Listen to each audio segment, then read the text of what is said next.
All right, let's go ahead and get started. Thank you, everybody, for joining today's webinar with Bluefin and Campus Guard, Defending Campus Data, Cybersecurity and Compliance Strategies for Higher Education. So let's just kick off very quickly by going through today's agenda and some quick housekeeping items. So the webinar will be between 40 and 45 minutes total. We will allot 15 minutes at the end for questions. So just like any other Zoom, you can go ahead and type your questions into the chat and we'll address those at the end of the webinar. This is being recorded and will be available on Bluefin's video page once it has rendered. I will be sending an email link to everybody who has joined today, where you can go and you can grab that recording. And we're also going to have some assets for you as well, which we'll include in that email. So just really quickly before we get into it, today's agenda. So we're going to start off with discussing the threat landscape in higher education. What is vulnerable data and what are the compliance strategies and regulations that you need to know about? How about the security strategies and the technologies that help comply and protect your payments and data? And we're going to leave you with some actionable next steps where you can defend your data across the university and college environment. So, without further ado, I would like to introduce today's panelists. So, Terry, I'm going to hand it over to you for a quick introduction. Awesome. Thanks, Danielle. Good afternoon, everyone. Terry Ford, SVP of Strategic Partnerships here on the Bluefin team. Also know a number of people dialed in today. Spent the bulk of my time at Bluefin managing and assisting our higher education clients.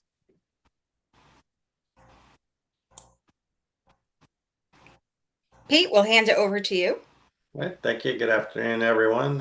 Pete Campbell. I manage the PCI compliance team services, security advisors, QSAs at Campus Guard, and we've been around for a little bit more than 15 years, primarily servicing higher education, what we call higher ed adjacent service providers, and have grown to provide a lot of other services, but I'm here today in my capacity again as the head of our PCI team.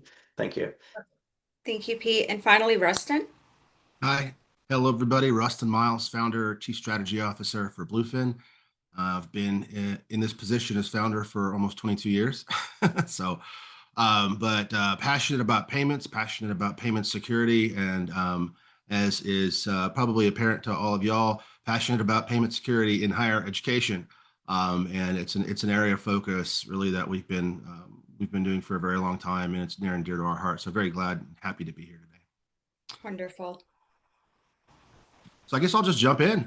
I know we've all seen, webinars like this, maybe even some from Bluefin, talking about the attack vectors, and also why higher education is a prime target. So some of this might be a rehash from numbers, but let's take a look at it because things are changing, right? There are certain distinctions even within the bad things that happen that we can learn. So, some of the interesting ones that popped out to me here are the 66% of all educational facilities reported cyber attacks last year. Gosh, it sounds like some folks are not reporting, right? Who hasn't been cyber attacked? It seems like it's almost a daily basis that folks are being attacked. So I think that's fairly apparent. I think one of the other things that's really interesting to me here is that the actual cost of the breaches and also the cost per card, which we'll get into maybe a little on the next slide, but that is something that is changing. Also, a lot of these attacks obviously are primarily financially motivated, and this can be different from other sectors that we serve, like utilities, government, who might have state actors or other reasons for folks looking for denial of service, for embarrassing, for example, a public-facing figure or company, or affecting stock prices, or just causing mayhem.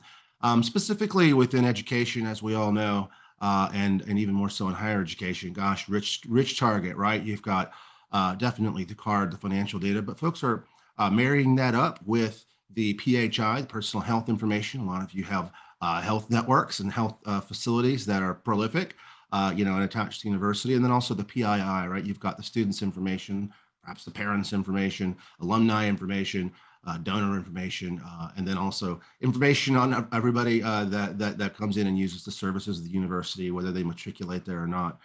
But so definitely a rich area. When the bad guys can marry up this data, right? They might be able to sell a card number or something on the dark web for, I don't know, used to be $40 to $80.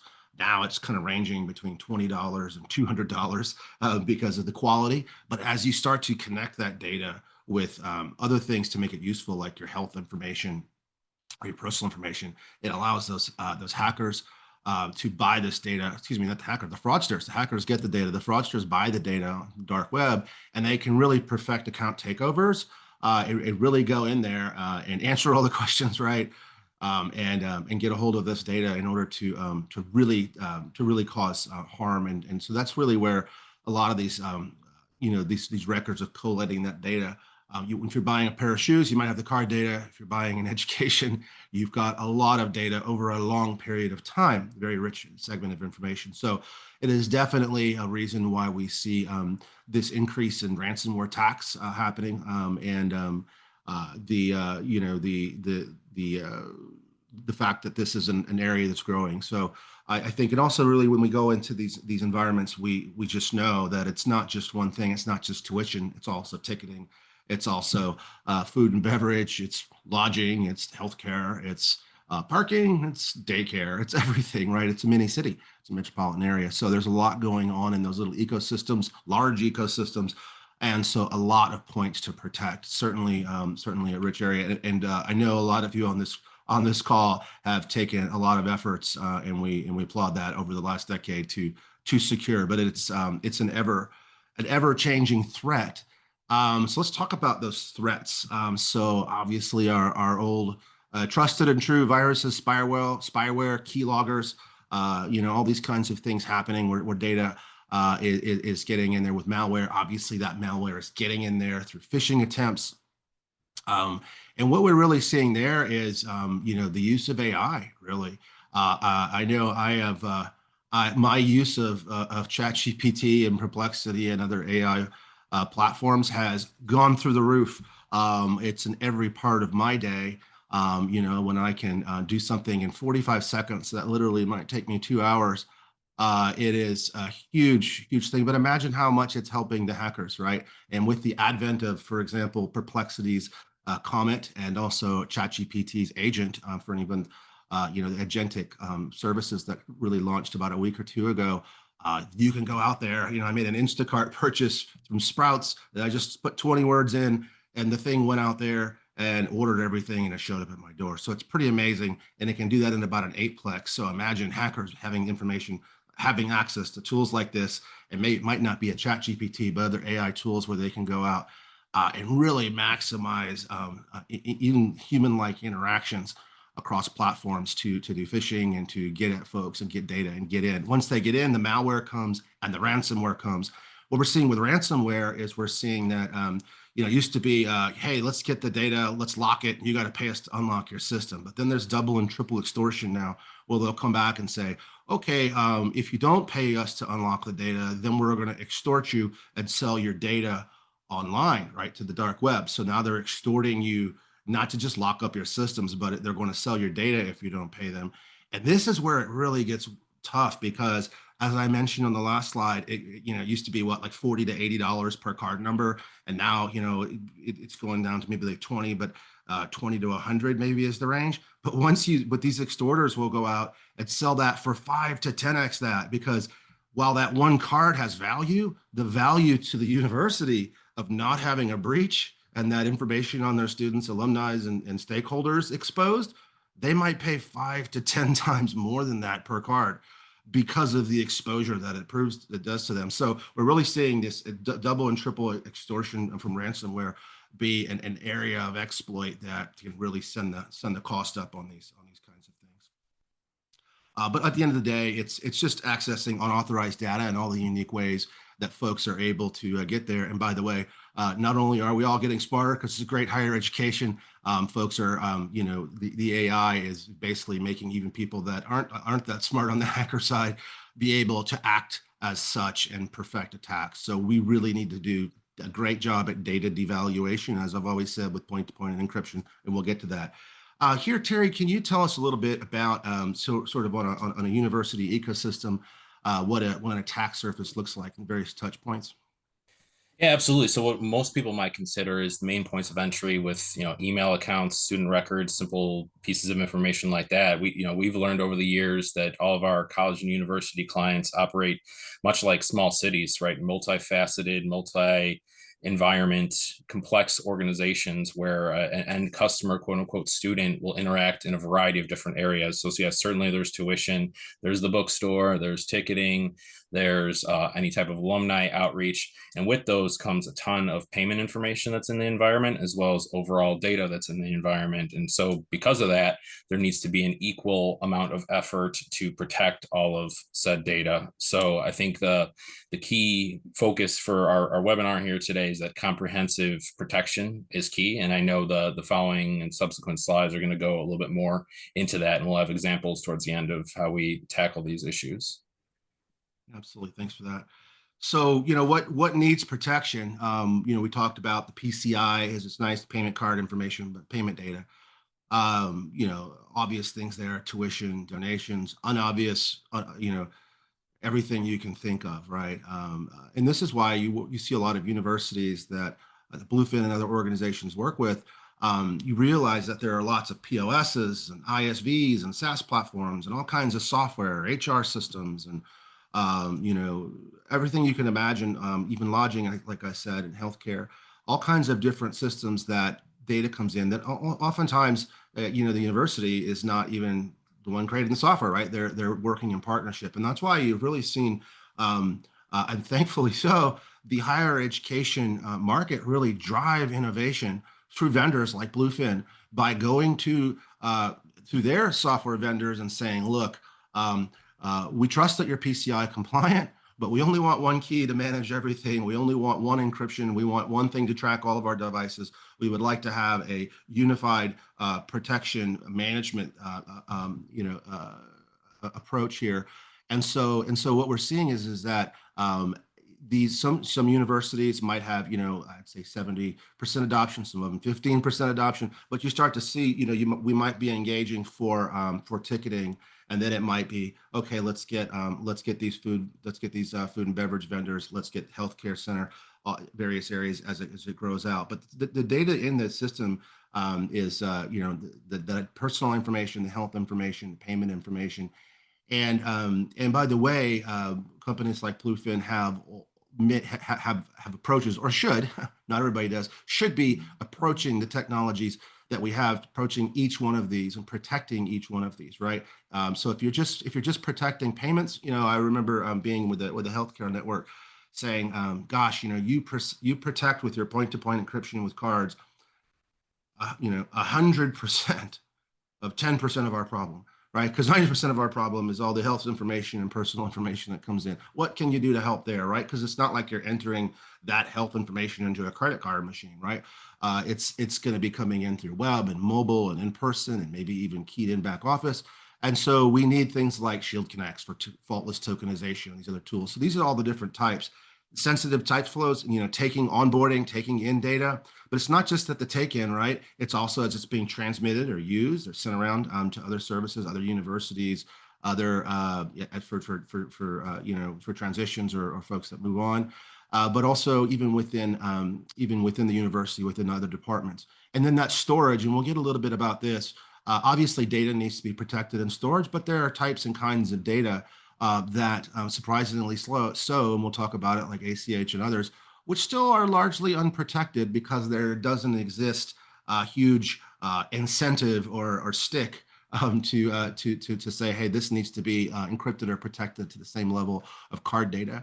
And so, it flows in and out through all the systems, that are on these networks. So I think it needs to be protected, in our opinion, at the point of interaction, right on the onboarding as it comes in. It'll be protected then as it transmits. and then it needs to be protected in storage. And then if it's in storage, it's going to be subsequently used and revalued, and at that point transmitted again. And so you've really got, two different ways of transmission, and also being able to protect the full life cycle for these data types, not just the single point of interaction. Say, oh, we did P2PE, transactions over, we're good. No, universities are about a lifelong relationship, with your constituents.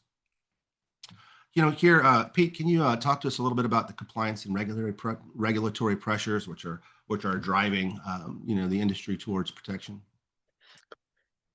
Sure. We have obviously our good friend PCI that pretty much every higher ed has figured out they needed to address that. At my particular former institution, I think it was '06, we learned that.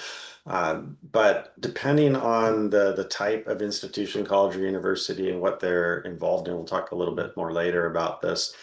Most are going to have requirements related to NACHA, the electronic payment kind of transmission, ACH and similar, e-checks.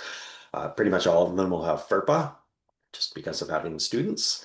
If there is any kind of, you alluded to this earlier, any health, which could just be a student health center, but there also can be full hospital systems at some of the larger high research institutions, so there can be quite a lot of HIPAA. GDPR is, I'm not an attorney, but it's an interesting one because, of course, it comes out of the European Union. But depending on the way the university is organized, they might have direct GDPR requirements. And there's also the reason I reference not being an attorney. They could potentially get caught up in a case, depending on who chooses to look at data not being protected correctly.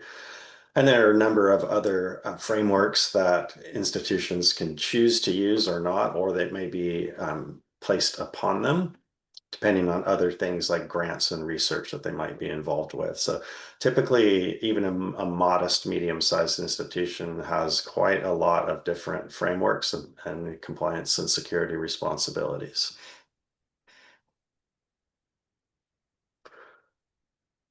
So the thing that I'd like to talk about with regard to PCI is hopefully most, if not all, the attendees will know the PCI Council released version 4.0, and I'm going to talk about that as the broad family. Technically, we're on 4.0.1 currently. Over the last several years, if not a trend, or it's probably the trend really, it's been scope reduction. And at Campus Guard, as security advisors and QSAs, we're huge fans of that. We try to not make decisions for our customers, but we are often asked to provide recommendations based on experience that we see with peer institutions. And scope reduction in the use of things like validated point-to-point encryption, P2P solutions, that is, again, the trend over the last several years, which is a great strategy. Again, we typically will recommend it on any assessment where we see an institution being required to expend more of their personnel and their budget resources to meet PCI requirements. So the way I like to characterize it is, think of this as flexibility. When you align yourself with reduced or shortened self-assessment questionnaires, SAQs, like SAC P2PE or SAC A for outsourced e-commerce, you are freeing yourself up from the compliance requirements of you need to implement these specific controls and then maintain them and assess them on an annual basis. And you can move down to roughly 10% of the PCI DSS, the data security standard. So again, all great stuff. But my core point for this part of the presentation is you shouldn't stop there. You should think of this as great. We have flexibility. We can make sure that we align our use of limited resources, personnel and budget, to support campus initiatives and priorities and mission that make sense for you. But an attacker is not going to worry about what SAQ or SAQs you fill out. They're not going to look at that and say, well, they're filling out SAC A and P2PE, so hey, I'm not going to attack the network because they don't have requirement 1 from the PCI standard on those SACs. If they can get at information that's going to be valuable to them on the black market, like Rustin was talking about, they will go after that. And again, they're not going to stop just because you have a reduced scope. So at Campus Guard, we will always recommend, don't let your PCI reduced scope be the end of your information security program. It allows you to attack it how you want, but you should never stop there. You can maybe use PCI DSS or other security and compliance frameworks as a baseline, a starting point. But you have, again, I'm harping on flexibility, because maybe instead of being told, well, you must do passwords this exact way, or you must do multi-factor authentication this exact way to meet PCI requirements, you can do something that fits your environment, your personnel, your use case, and your risk tolerance, your risk appetite. And we would recommend that you think about information security in a broader sense, to make sure that just because you're not going to answer that question on an SAQ, you don't lose track of things, and such as the examples at the bottom. And those are just a few to kind of get you thinking. If you don't know about something, it's tough to protect it. So most reduced PCI SAQs don't mandate the formal inventory. We always recommend still keeping that, because again, if you know about it, you can be more aware of it and protect it. And similarly, if you don't understand where and how data of all different types, as Rustin talked about earlier, it's all valuable to attackers. So if you don't understand where that comes in your environment, how it interacts with systems and personnel processes, how it moves, you're going to have a more difficult time protecting your attack surface. And the attackers are very good about finding, profiling the attack surface and figuring out what's their toe into your environment. Penetration testing, vulnerability scanning, and these are just a few examples of things that you might do. I might add audit log, SIM type monitoring of your environment. Again, customize it in a way that fits you. Maybe you don't need to do it how PCI requires every day, for example, 365. Maybe you're a little more flexible and you back off, but don't just cast that by the wayside.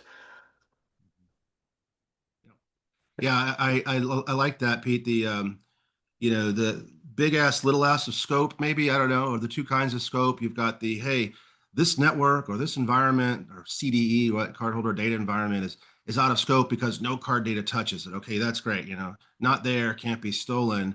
But then it's also within the environments that do, it's the scope of PCI compliance, right? And so it's like minding both things, right? But minding reality and then also minding compliance. And if you only focus on the compliance, you're not going to have that network scope reduction or data environments reduction. And if you just focus on chasing the bad guys out of the network, you probably miss something, because there's the data security standard is rich and long and it's been around. At least I've been looking at these kinds of things since 2004, it seems, before it was called DSS, was KISP, I think, back then. And so, there are a lot of eyes, a lot of minds that have thought about these things. So I think it's like, let's do the right thing, and then let's also make sure the data not there can't be taken. Yeah, you came very close to using a phrase that I like to use, and that's, if the data doesn't exist in your environment, it can't be stolen. So another thing that I would highlight is really ask yourself and your overall campus community, for PCI merchant community, for other types of data, the processing department, if you will, ask them and make them really come up with a defensible reason on why they need to retain something. Because if it exists in your environment, it is a target. Right. And another thing I'll say, I used to describe, if I had to describe my former university job where I was an IT director and I ran our PCI compliance program in like one snippet, I said, I need to keep the university out of the news for the wrong reasons. And a big part of that is, don't have data that people want. You can't avoid it. It's necessary in today's world, but minimize it. Now, we talked a little bit earlier, a few minutes ago, about all these other compliance frameworks that you see listed here. I'm not going to read them one by one. And they will all have slightly different things, different requirements. They will vary in formality. But one thing that they all have at a high level in common is they're kind of about information security. If you look across different compliance frameworks, you're going to find some common topics like securing the network traffic, knowing and restricting incoming and outgoing data. They're going to have multi-factor authentication and accounts and passwords. And I'll stop there. But the idea is there's all these different specific requirements for different compliance programs, but they also share a core, a foundation of information security. Now, this can be complex, especially in something like CMMC, if your institution is involved in research, especially linked with the Department of Defense. You're likely to need a specific CMMC enclave. So you might not be able to sort of build one kind of environment across your campus and secure that. But we would encourage you to look for opportunities where you can avoid inventing and then managing and administering the same wheel, but multiple different times. So don't see each compliance program or framework that you're responsible for as its own standalone thing. Obviously, this also varies by campus, but a lot of times the same IT and information security personnel are going to be the ones that help come up with the strategy and design and implement and maintain the controls.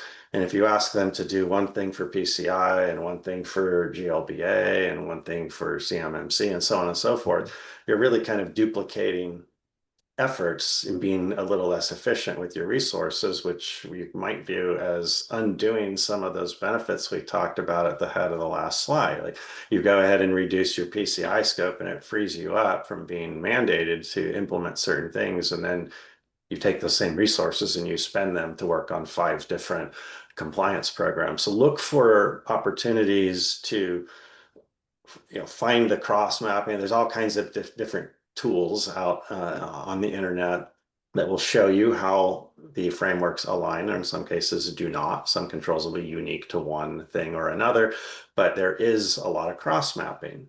And then you can design your information security controls to meet the highest requirement burden you face, as well as what makes you sleep well at night in cases where you might want to go above and beyond your bare minimum compliance.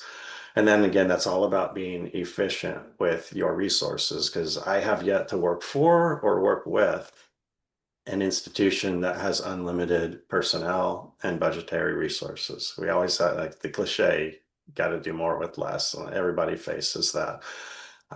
As noted kind of at the bottom, NIST has CSF. You also have some standards that are used like within CMMC, like the Special Publication or SP 80171.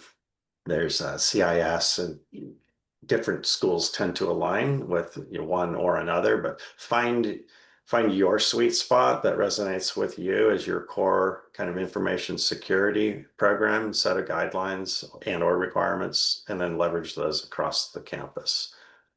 I'll turn it back to you, Rustin. Awesome. Thanks for that, Pete. Very good. That's so let's talk about then, Pete's kind of laid out the regulatory and compliance world for us. It sort of was started off as self-regulation for our payments industry, with the security standard from the Payment Card Security Standards Council. And then, of course, GDPR and those things kind of providing that Europe, but it really created you're starting to see that over here, states starting to pick up privacy. And what's nuts about all that is that, as government gets into that, they're not as nice and prescriptive as PCI as like, if you do it this way, it fixes that. And an auditor can do this. It's more like, if you get it wrong, here's the fine. It's not as telling you much and as what to do. So, and what they'll come back and ask, of course, by the way, is, did you act within your fiduciary responsibility? Did you do in comparatively what your others in your cohort were doing? Were you keeping up? Did you have due diligence here? And that's what talks about, like, what are the modern protection strategies that you should have in place that really should just be table stakes, for this, such that if there is a privacy breach, of course, non-card, but just the privacy side of it, what did we do to protect this? And of course, they'll the regulators will come at you, and the watchdogs will come at you. whether it's payments or private data, because ultimately these are all connected to an individual. So the old way, but still very important, is just network security, right? Protection at the perimeter, higher walls, firewalls, keep the bad guys out, make it really hard to get in, and also just not worth their while. Like go on to some other some other group that's slow or not protected. Take the lazy approach, because at the end of the day, these hackers, and sometimes there's organized hacking groups. They've got a bottom line and an income, a P and a profit and loss statement, and all of that as well. And so they look at something, what's the cost benefit analysis, right? So we definitely do want to keep them out, and that's the way with firewalls and VPNs, intrusion prevention systems, to tell when folks trip over wires to monitor traffic. That's the foundational level thing, and certainly PCI has a lot about that. But there's this nifty little thing, that we expose our network to, called credit card machines, endpoints, points of interaction, where a human comes in and interacts with the network, right? So we not only need to have a secure network around, but we do let folks into our network. That's it's not all remote learning. So, so that way here with these devices, right, we need to be sure that those things are locked down, and we'll talk about PCI P2PE, making sure that it's encrypted at the firmware level, where it's touched at the tapped at the radio, dipped at the ICCR, swiped at the magstripe, typed at the keypad, etc. So it really needs to be something that these endpoints that we expose within our network are every bit as protected, right? And in many cases, it becomes more important than the network, right? Because if it's encrypted, we inject billions of keys, et cetera, with AES duckput, for example, or millions and millions with triple disk duckput. It's oftentimes, if you do a good enough job of encrypting in the firmware there, if they get into the network, when they get in the network, they still don't get anything. But you still want them out of the network because they'll get other data, right? That's not just payments data. So it really is a holistic approach. Identity authentication management, access management, lots been said about this, MFA, multi-factor, two-factor. I'm sure we all love doing our little one-time passwords, OTPs, with our phone every time we have to log into their own websites. That's sort of a new world that we live in. Thank God for passkeys, where I can use a biometric, my face or my thumb or something like this. It's helping with that a little bit. Identity access management is absolutely important, because we need to privilege data, and we need to privilege data, right, and have hierarchical access to that. As Pete mentioned, if you can't get access to it, if you don't have it, then then and you can't expose it, right? And so within these organizations, it's very important to have that that kind of separation, even within roles and duties. But then, and also, by the way, to make sure that we understand who it is that's getting in. With the multi-factors, who you are, what what you have, your PIN, et cetera. And so the idea there, though, is that and a lot's been made about how it's almost like sometimes I've been talking to folks with other vendors or other parts of the industry outside of payments, and they put a lot of stock into this, and it's like, yes, but the identity credentials themselves still have to be communicated securely amongst the network. And also, by the way, once someone gets access to the network, great, you didn't let a bad guy in, you let a good person in. What if they are exposed to phishing and the data gets out because of them, right? Yes, very important for us to protect to use this to wall off environments, but then to protect the communication of those identity points. But then also, once people are in, still don't have access to the data, so that they can't accidentally expose it.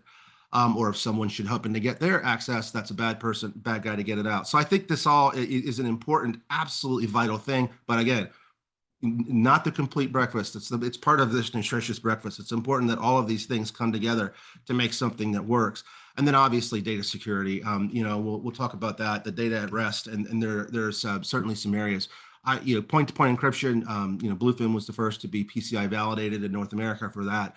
And the first thing we did with that was to not just use it for our own payment gateway, but to go and use it and share it with other payment gateways and payment processors and software platforms. And now, oh gosh, Danielle, it's probably, I know, 300 connected partners, and oh goodness, maybe half of those are gateways and that we all know, and payment processors and other platforms that you'd think of as themselves as payment infrastructure or payment processor kinds of folks, but are actually using the various tools we have. So this is a vital part to protecting the point of interaction, the edge, the network, those interaction points.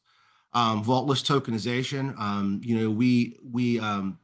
As we implemented vaulted tokenization, excuse me, as we were approaching how we would go that, I used to always say the 1-2 punch of data devaluation is encryption and tokenization, right? But for many years there in the beginning, Bluefin really only had an answer for encryption, point-to-point encryption, right? So we took a look at that and thought, and it's been several years ago now, almost a decade. How do we really, how are we thoughtful about how we bring tokenization to market? And vaultless tokenization, I think, is fantastic, right? Because with a vault, you put the data in, you ask for the data back, and they're going to charge you a data storage fee. And so if you have 1 million students over the last 20 years that you want to keep records on for, et cetera, well, you may never see another dollar or transaction or whatever, but you still have the data to protect. And those rental fees go up because your data storage goes up over time. And so now you're paying for all this vaulted protection, et cetera. And so we looked at what we did with encryption and also PCI, with their definition of sensitive information and how we protect it, that if the data is encrypted, then it's not considered cardholder data, right? If you don't have access to the keys. And so in that same way, vaultless tokenization is really an encryption methodology, right? Where the data comes in, we vaultlessly tokenize it, give the data back. You can't decrypt it. We're not storing the data. You are. You just can't do anything with it, right? When you need that data decrypted, you give it back. We decrypt it. What's great about that vaultless platform is that it's format preserving. Social security numbers can still be 9 digits long.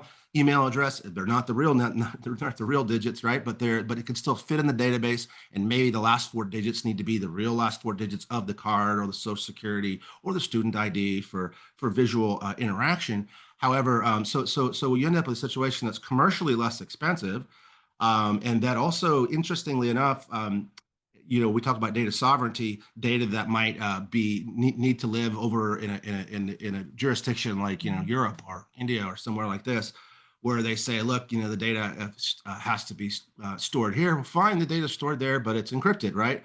And so this really allows for expansion, probably not as important in the higher education space, but vaultless tokenization, specifically vaultless, along with PCI-validated point-to-point encryption together, I think is really the most flexible way to address these things. One of the things that we've announced and been bringing to market over the last 6 months is this file protection. In talking to the universities, many of y'all, there are a lot of Nacha data, ACH files for some universities will tell us they've got 30 or 40,000 records, right? Because you've got your vendors, you've got your student refunds, you've got your employees, contractors, you got all sorts of folks that you're going to be doing it. It might not just be all within one HR system. It might be over lots of systems in different departments, right? Ultimately, a Nacha file is created from the ACH. It's either uploaded to a bank or sent to an SFTP or over to an API, all these different ways. That data should be encrypted at rest. Nacha is, and we'll be talking, I don't want to steal any of Danielle's thunder because we've got something coming up with Campus Guard as well to give you more insight on this. But this is an area that Nacha, they've already kind of required tokenization and they're requiring encryption, et cetera. A little less prescriptive, in my opinion, than the PCI standards. But this is a product here that allows for the encryption and tokenization of that data, where the format all still stays the same. It's just that the account number inside of it isn't the original account number. And what this also helps with is what I would call like substitution or redirection fraud, where bad employee or a bad person or someone goes in the database and puts their own thing, and you're going to be pushing money out, put their own account number, and it's pushed out to there. With a system like this, that data in your database, as you create that Nacha file or wherever you're sourcing it from, it's encrypted. So if they put their bank account information in there and it runs off through our proxy, what are we going to do? We're going to say, this decrypts to nothing, so I can't use it. So they really can't substitute or redirection fraud, that data in there. So it really protects data at rest. It protects from other folks substituting data along that path. And I think it's critical. It's critical for folks to start looking at how to protect that data in files. We spend a lot of time with advanced card and PII and PHI, and it seems like ACH has not just kind of been something that has been not as focused on, and the time is now to do that. Terry, can you give us a little bit of information about how these map to the requirements? Yeah, absolutely. So as Rustin mentioned, obviously, there's technologies that map specifically to the various compliance mandates that are out there in the marketplace. And I don't know if we could skip ahead to the next No, sorry. I visual. looked at my page, not yours. Look at that, huh? No worries. I want to make sure it makes sense and tracks for our lovely audience. So, PCI compliance with P2PE, I think that's what most people on the webinar today are familiar with Bluefin, but some of these newer topics that are emerging that we could equally service and assist with. So vaultless tokenization for NACHA and FERPA, file-based tokenization also for NACHA and for HIPAA, devaluing the data essentially. It's really a convergence of technologies rather than a single stream, with the joint idea that we want to devalue all forms of data, streamline compliance, reduce audit burden, and just kind of provide that comprehensive approach to security and protect the reputation of our higher ed clients, who have worked so hard to establish and maintain it. And how does that map to Bluefin's products? I'll jump in. And so, as Terry was pointing out, the mapping to the compliance at Bluefin, for end-to-end point-to-point encryption devices, of course we want P2PE there. Our PCI-validated P2PE, which works, of course, with our gateway, but works with hundreds of other payment gateways, including the gateways that are focused on do a great job of focusing on higher education, right? Our partners in those areas that we work with to protect bookstores, dining, kiosks, tuition, all the different interaction points. Bluefin supports 17 major manufacturers and 150 some odd models. That is very unique in the industry. By the way, when you look at the other P2PE solutions, you'd be hard pressed to find a lot of them that have more than a couple different manufacturers. You might have, a dozen models, but really just over a couple families.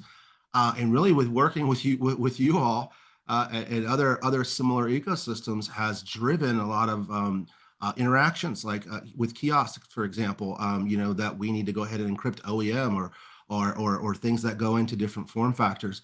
Decryptics, this is decryption as a service, right? This is how we work with your partners, the vendors that you use. So the data is encrypted in the device, doesn't really go to our gateway, for example, goes to a TouchNet or some other gateway, and then processing, and then from there they go back to us. We decrypt the data back to them, and they move on. So that's decryption as a service for P2PE as a service, which is really how we've been able to work with you all to grow so quickly and protect diverse ecosystems.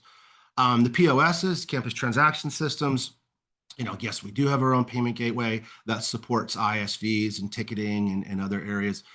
So yes, we have that. It's got the P2PE, it's got the tokenization and all that as well. Our tokenization as a service, right? As you can see, what we do is we like to offer something and then decouple it because you never know what the need is going to be, what the vendor need, what your need is going to be, what software is trying to accomplish for you. So in the same way that we decoupled P2PE from our gateway and services with Decryptics as a service, we did the same thing with tokens, and that's Shield Connects. Totally separate from P2PE, totally separate from our gateway, can be used as a standalone tokenization, vaultless tokenization platform for encrypting data, PHI. And again, Shield Connect, since it's talking about tokens, goes far beyond that payment card information, can go to the PHI and the PII. So that's the Shield Connects platform. When you hear that name, and then the final one is our file-based solutions, which is the newer one, where we're going back to legacy formats that, for whatever reason, might not be something that your vendors or yourselves are willing to go and change the process on. It's still a legacy NACHA file or some other sort of file that needs to get uploaded or traded. And by the way, that's the way the world still works in a lot of ways, and it works well in that way for batch processing. So things that don't need to happen every day, but maybe once a month or twice a month. And so with this, our file-based protection subsystem is kind of the product to map onto that. with that, talking about our partners, as you can see right up front and center there, Campus Guard. Thank you so much for coming on today, both to Campus Guard and the Bluefin folks coming together. I mean, you can look at some of our other partners here, many of them that talked about TouchNet, you got Transact Campus and Nelnet, Blackbaud, goodness gracious, Authvia for SMS. You got Paciolan, prolific in ticketing. You got parking, gosh, and this is a sampling, of course. We got contact center, and dining and everything you can think of. So this is how we're able to serve you all, is through a rich network of integrated, or as we call them, connected partners who are actually integrated and connected to us to provide a holistic protection on either just P2PE or also P2PE and tokens.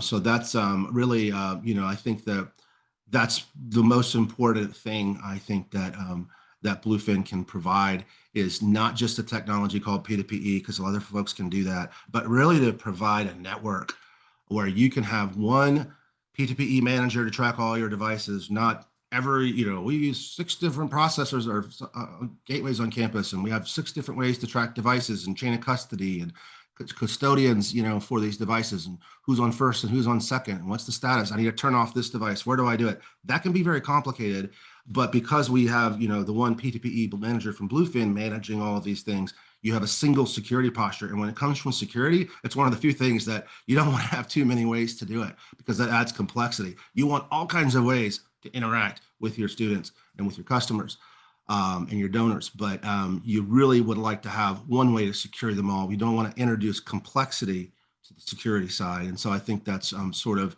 one of the unique things that all of you on this call and all of you listening on this call have come together over the last decade or so to protect or to create.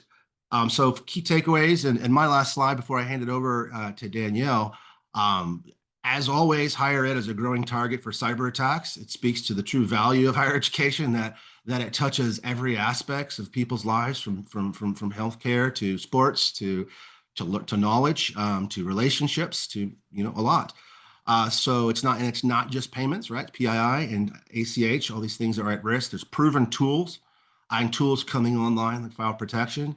Again, I can't say it enough, data devaluation makes it worthless. And so that's always the underlying thing here. You're not alone. We're here to help. We're here to add more partners, as you tell us, and bring them to us. And we're here to grow with you all and to be your protection partner. With that, back to you, Danielle.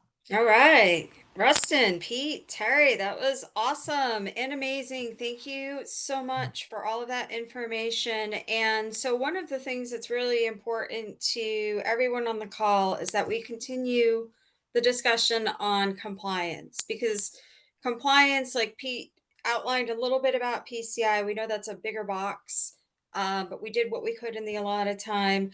The next one we really want to dive into, because there have been updated regulations, is NACHA. And so we will be putting together a webinar for sometime in October. I will provide everybody on this call dates once we have that. But more than likely mid to end October, with Ruth Harpool, who is with Campus Guard and is a member of NACHA, and Rustin, again, also with that payment security kind of hat on. So we'll have a webinar just dedicated to NACHA.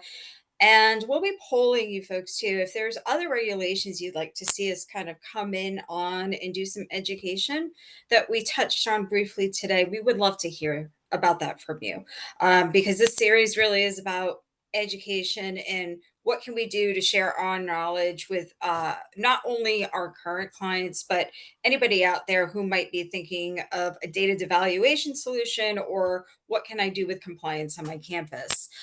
We are going to have quite a few resources to share with you folks. Once this recording is all wrapped, you will be getting an email from me with the recording link, as well as all of these different resources that we've kind of put together with Campus Guard, from solutions to guides and studies to some videos. And I'll include some links as well, where you can find additional information on any of the things that we have discussed today.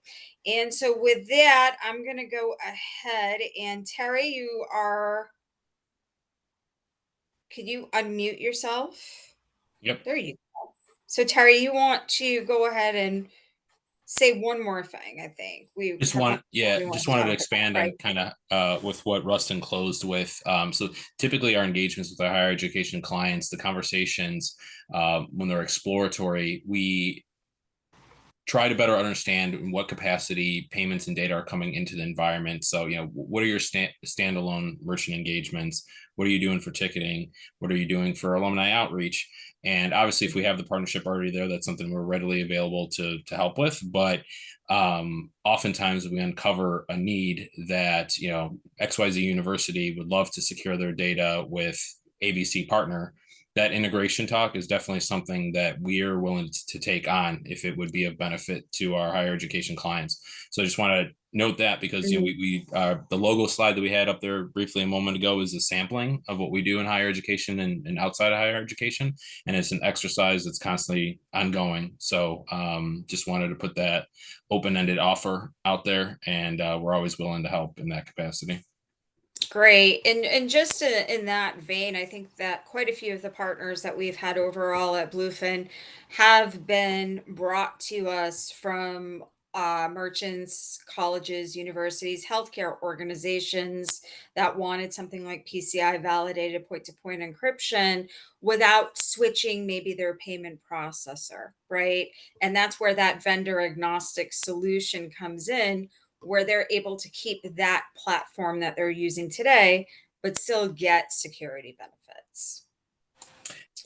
That's correct. There's actually a handful of individuals on this call that helped spawn the relationship with Blackbaud. So although it's many years overdue, an additional thank you to those of you that participated in that. And also I'll say to the good work of Terry and team. It used to be, I would say, many years ago, we're a little bit like we'd come in, university, be very excited about us helping them with protection, and we'd be introduced to their bank. And the bank might be, hey, is somebody trying to take our merchant services or whatever it is, right? That is different now. We actually have banks bringing us into universities and being very helpful with these because they understand that not only do we mitigate risk, but we're there to be partners. So, that part has changed. I'd say that we're seen as more of a partner. We realize that a lot of universities are in long-term commitments with their bank for payment processing, for good reason. They might have the treasury there or loans or whatever it might be. I think that's an important thing is that that we definitely work with banks. We'll work with your bank. And we're starting to see banks actually work and bring universities to us for the answer. So really appreciate that. That's something that's changed over the last decade. Great. And so I'm going to open it up to Q&A. Anybody who has a question, please go ahead and feel free to ask.